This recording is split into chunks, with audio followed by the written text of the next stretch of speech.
حضرت شاہ شرافت میاں رحمۃ اللہ علیہ کے عرس کا آج آخری دن تھا۔ قل شریف کی محفل سجی تھی، اس سے پہلے ہی آسمان سے بارش برسنے لگی، زائرین کا آنا جانا شروع ہو چکا تھا۔ کافی لوگوں کو مہمان خانے میں جگہ مل گئی جہاں قل کا مکھیہ کاریکرم چل رہا تھا۔ بہت سے لوگوں کو جگہ نہیں مل سکی اور سڑکوں پر ہی رک گئے، اور جیسے ہی قل کی محفل شروع ہوئی جو جہاں تھا وہیں تھم گیا۔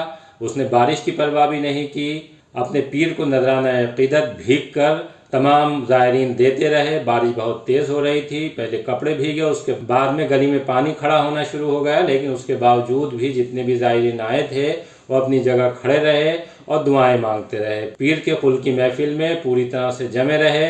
اس دوران تقریروں کا سلسلہ چلتا رہا، باری باری علماء کرام کی تقریر ہوتی رہیں۔ اس بیچ کوہاڑا پیر، پیٹرول پمپ، دیوان خانہ، قطب خانہ، مہیران گلی، کچی مسجد، بھوڑ قبرستان، نینی تال روڈ تک پر زائرین کا تانتا دکھائی دیا۔ کچھ لوگوں کے ہاتھ میں چھاتے تھے اور بہت سے لوگ کھلے میں ہی بارش میں کھڑے دکھائی دے رہے تھے۔ اتراکھنڈ، دلی، مراد آباد، رامپور، پیلی بھیت، آگرہ، متھرا، بدایوں، شاہجہاں پور، ان جگہوں سے بھی بہت سے زائرین آئے تھے۔ ان کے لیے، ان کے واہنوں کے لیے پارکنگ کی ویوستھا کی گئی تھی، لیکن بارش کی وجہ سے زائرین درگاہ تک نہیں پہنچ سکے۔ بہت سے بھیڑ اتنی تھی، گلیاں فل ہو چکی تھیں اور پانی بھی بھر چکا تھا۔ مکھیہ تقریر اسکالر علامہ حضرت شاہد شیخ صاحب کی ہوئی، جس میں انہوں نے تصوف پر بیان کیا۔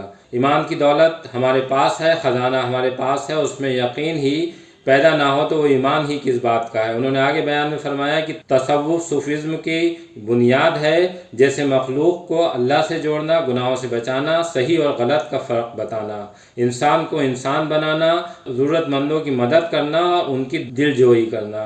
یہ تمام تر کام اس خانقاہ درگاہ شاہ شرافتیہ سے ہوتے چلے آ رہے ہیں اور آگے بھی انشاءاللہ ہوتے رہیں گے۔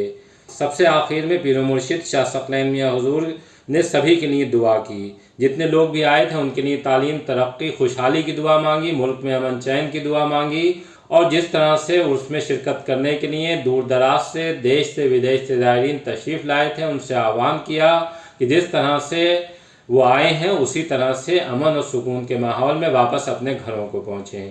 یہ اپنے آپ میں الگ ایک نظارہ تھا کہ بھاری بارش کے باوجود جو ہجوم آیا تھا اس میں کسی طرح کی کوئی نہ تو کمی دکھائی دے رہی تھی، نہ ہی اس طرح کا کوئی ملال تھا کہ وہ بارش میں بھیگتے ہوئے اپنے پیر کے عرس میں حصہ لے رہے ہیں۔ سب کے لب پہ دعائیں تھیں، خواہشات تھیں، اور بس یہ تمنا تھی کہ جو قل کا کاریکرم ہے اس میں پوری طرح سے حصہ لینے کے بعد وہ واپس لوٹیں۔